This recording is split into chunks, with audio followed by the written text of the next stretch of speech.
Aqui quem fala com vocês é o Guilherme Carvalhal e no vídeo de hoje nós vamos falar sobre história. Então deixa aqui a sua clicada em curtir e se inscreva para acompanhar o nosso conteúdo. Pessoal, hoje a gente vai começar uma série. A gente vai falar um pouco sobre a Revolução Mexicana e também sobre quais foram as consequências da Revolução Mexicana para a sociedade do México, para a política mexicana. Então, no vídeo de hoje, eu vou falar historicamente sobre como foi a Revolução Mexicana, e nos próximos vídeos eu vou falar sobre essas consequências, sobre em que acarretou esse movimento revolucionário que ocorreu. O primeiro ponto para a gente pensar é se a gente realmente pode chamar esse evento histórico de revolução. Revolução é um termo que é utilizado para movimentações que transformam completamente o funcionamento de uma sociedade. Por exemplo, a Revolução Francesa mudou completamente a França. A Revolução Russa mudou completamente a Rússia. A Revolução Cubana mudou completamente Cuba. Já a Revolução Mexicana, ela não alterou as estruturas do México. Ela plantou algumas mudanças, ela teve efeitos de longo prazo, mas não foi algo que mudou radicalmente como a sociedade do México funciona.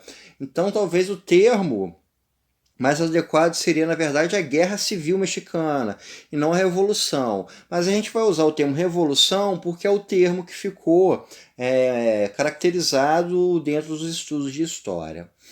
Para a gente entender o que desencadeou todo esse processo, a gente tem que pensar um pouco na estrutura do México no começo do século XX. O México ele tinha, nessa época, uma estrutura muito parecida com o restante da América Latina.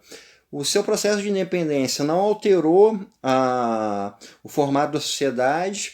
A gente permaneceu uma elite agrária, uma oligarquia agrária muito forte, assim como no Brasil e nos demais países da América Latina. A sociedade se manteve agrária, não houve o processo de industrialização no século XIX, como ocorreu nos Estados Unidos, na Europa Ocidental ou no Japão.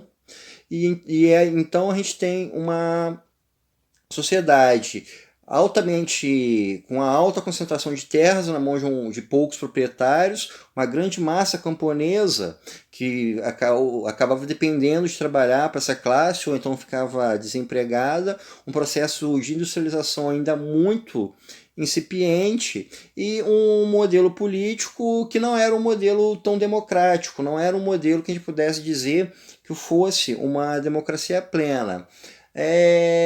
Quando estourou a Revolução Mexicana, quem estava como presidente era o Porfírio Dias. Era uma era chamada Porfiriato. E já fazia em 1910, completavam 35 anos que o Porfírio Dias estava no poder, através de eleições fraudadas e de todas as formas que um político ditatorial, um político centralizador consegue manipular as relações políticas, as eleições para se manter no poder. Então, em 1910, quando iria ocorrer uma nova reeleição do Porfírio Dias, começou uma série de levantes contra toda essa estrutura do México, contra as oligarquias, contra a acumulação de terras à mão de poucos. A gente tem grupos muito diferentes e em muitos momentos que vão entrar em conflitos entre si. A gente vai ter, falando assim, a forma mais básica, a gente pensa nesse tipo de movimento, a gente vai ter as classes mais baixas, compostas pelos camponeses, se levantando contra as classes mais altas, que é a classe oligárquica. E nesse grupo a gente vai ter o Pancho Villa, que foi uma liderança camponesa. A gente vai ter uma outra liderança que seriam agricultores um pouco medianos, não tão próximos aos camponeses. O Emiliano Zapata seria uma liderança mais nesse grupo. A gente tem outro grupo que seriam os grupos oligárquicos brigando entre si. Aí a gente vai ter, por exemplo, pessoas como o Francisco Madero e o Venustiano Carranza. Ou seja, a gente tem um panorama político bastante complexo, com grupos diferentes divergindo entre si. Em 1910, então, estouram essas rebeliões, começam os conflitos, e o Porfírio Dias, em 1911, acaba renunciando. E sobe ao poder o Francisco Madeiro, que era um líder oligarca. O Francisco Madeiro, a gente pode dizer que ele chegou ao poder dentro de um grupo homogêneo, com muitas promessas em torno dele. Por exemplo, grupos camponeses esperavam dele reforma agrária, esperavam dele garantias de direitos civis, só que na gestão dele isso não foi ocorrendo. E como isso não ocorreu, os conflitos armados continuaram acontecendo. Até que em 1913, o Francisco Madeiro acabou renunciando, chegou ao poder o Vitoriano Huerta, e o Francisco Madeiro acabou sendo assassinado poucos dias depois dele ter saído ao poder. O Vitoriano Huerta seguiu pelo mesmo caminho do Francisco Madeiro. Durante o seu governo, essas reformas, essas mudanças não foram concretizadas, os conflitos armados continuaram acontecendo, e em 1914 ele acabou saindo do poder, e quem assumiu o poder foi o Venustiano Carranza. Com o Venustiano Carranza, a gente vai ter um painel já um pouco mais complexo. Ele se tornou sim um ditador, ele tinha um poder grande nas mãos dele, mas em 1917 ele criou uma nova constituição para o México.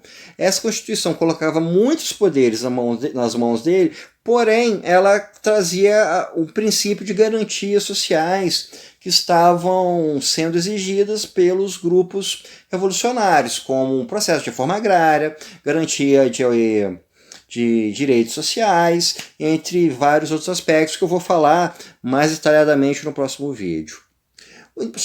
Mesmo assim, os conflitos continuaram ocorrendo.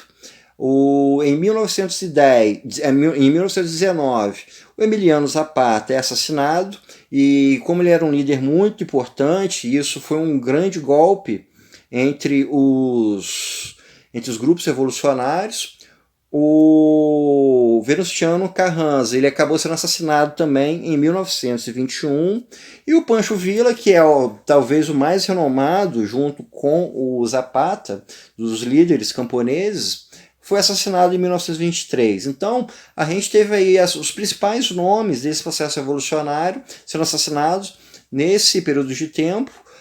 A Revolução Mexicana, os historiadores costumam defini-la, que ela começa em 1910 e termina em 1920, ou seja, um ano após o Emiliano Zapata ser assassinado. Como em 1920 os conflitos armados se encerram, esse processo de guerra ele acaba, e a revolução em si acaba. Porém, a herança dessas exigências vai ficar no México. Na Constituição de 1917, a gente já tem diversos pontos que foram aplicados, e de 1920 em diante, isso vai cada vez mais adentrar dentro da vida social e da vida política do México. E isso que a gente vai falar nos próximos vídeos. Então, pessoal, isso é tudo por hoje. Espero que vocês tenham gostado, e até o nosso próximo encontro.